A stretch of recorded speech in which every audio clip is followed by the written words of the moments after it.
Hello friends and Canadiens fans. How are you? In today's video, we will talk about a very promising player, who surprisingly ended up on the exemption list.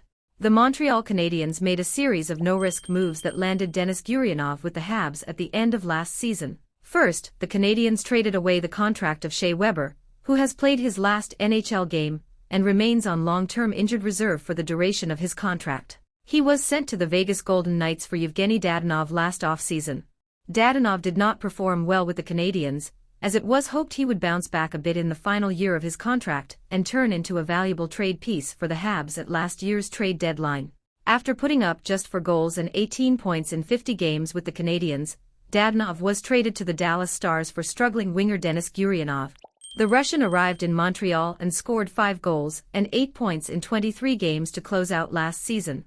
Though he did not dominate, he was just 25 years old when last season ended, and he had a 20-goal season a few years ago, showing there was some potential for a breakout. The Canadiens did not extend him a qualifying offer which would have retained his rights for this season, but they did reportedly have interest in signing him to a contract with a lower cap hit than his $2.9 million qualifying offer. Gurianov remained on the open market for 10 days, as the Canadiens tried to move out a veteran winger or two to make room for him. On July 11, Gurianov signed a 1-year contract with the Nashville Predators for $850,000.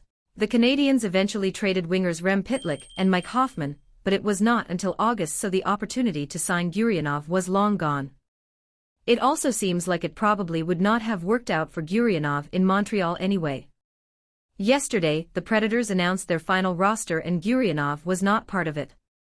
Instead, he is now on waivers and will be assigned to the American Hockey League if he is not claimed by another team. There was some debate in the offseason about whether the Canadiens should find a way to keep the skilled but unproductive winger. It didn't happen, and with him on waivers at the moment, it appears not to be a missed opportunity anyway. What is your opinion about Denis Gurianov? Do you think he deserved more chances on our team? Comment below your opinion. If you're new here and want to stay up to date with the Canadiens, subscribe to the channel and turn on notifications so you don't miss any updates. Until the next video. Go Habs go!